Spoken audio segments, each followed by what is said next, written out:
Well, good morning and welcome to May 26, 2014, which is, of course, the Monday of the sixth week of Easter. The church also celebrates the memorial of St. Philip Neri, and just really want to celebrate today. Today's my anniversary. I was ordained a priest, May 26, 2001. That means 13 years of priest, and God, I have to say that I'm happier than I've ever been, and more in love with Jesus and more in love with the priesthood than ever, and just want to thank God today for the gift of priesthood and the gift of my anniversary.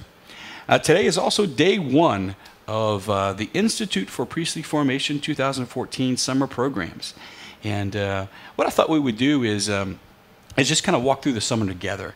You know, before I left home, so many of you asked about IPF and what we do, and so many of you even made the little comments like, man, I wish I could go with you. It sounds like it's such an awesome program, and I wish I could have something like that in my life. And so what I thought we would do this summer is, instead of me giving you a homily per se every day on the readings like I ordinarily would, what I thought I would do is I would give you a glimpse of what we're doing at IPF that day, and then just invite you into the grace. And so I'll ask the question every day, if you were at IPF then, and then maybe you can kind of participate in some of the spiritual dynamics of what we go through during the summer. So let's first today talk about what's going to happen with IPF, and then we'll make some application to how it applies to you. And that's what we'll do every day. So today is orientation. Today, basically, we're just going to welcome the guys to Creighton University for 2014 summer program. We welcome today 170 seminarians from dioceses across the country. These are guys who are either finishing up college seminary, or their prerequisites for theology, or they're actually in the theology. So most of the guys are just graduated from college or are in their first or second year of theology in various ages. They come from across the country, and it's a real gift to have them on campus. Today, we'll have lots of different things that happen.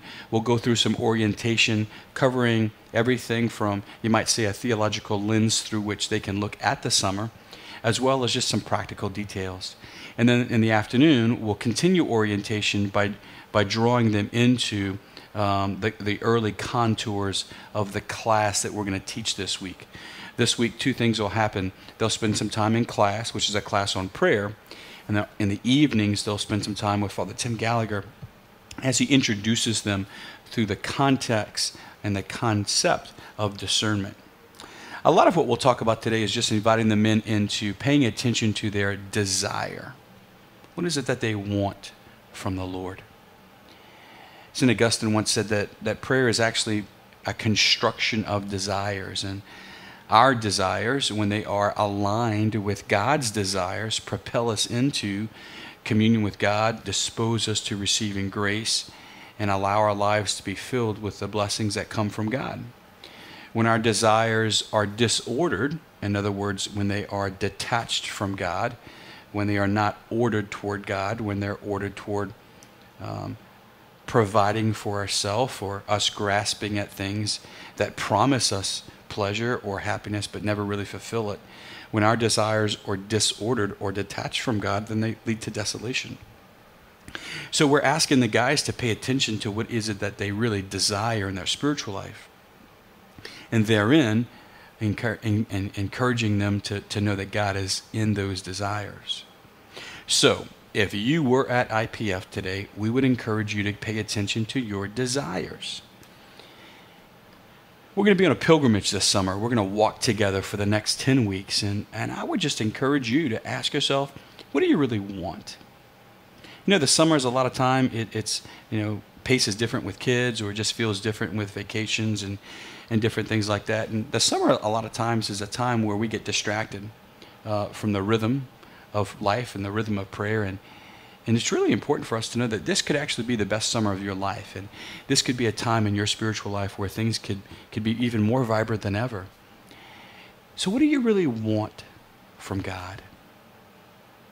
Pay attention to your desire. I think a lot of times we desire things deep in our heart, and we fail to go there, either because we get busy, or maybe you've asked God for the deepest things of your heart before: healing in your life, healing physically, healing in your marriages, healing in your family. And when we go there and and our desires are not fulfilled. Sometimes we can just give up out of self-protection of even going there because we don't want to be disappointed again.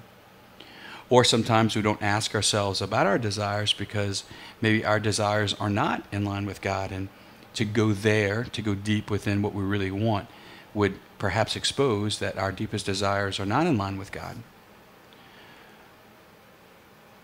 Or I think sometimes we fail to go there, really dispose our heart to God because perhaps we just don't really believe that God is engaged in our life.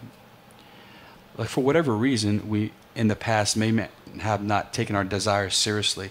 I really encourage you to go there today. And I would encourage you to pray with Psalm 63. It's a great psalm. And ask God to elicit from your heart the deepest desires. Notice the action there. God is the one who is in your life, and he is drawing out from your heart your deepest desires. If you could ask God for anything this summer, what would you want? God wants you. He's pursuing you. That's what this summer is going to be about. It's going to be about you and the Lord. Be not afraid. Be bold. Look deep within and ask yourself, what do you really want from God? God bless you.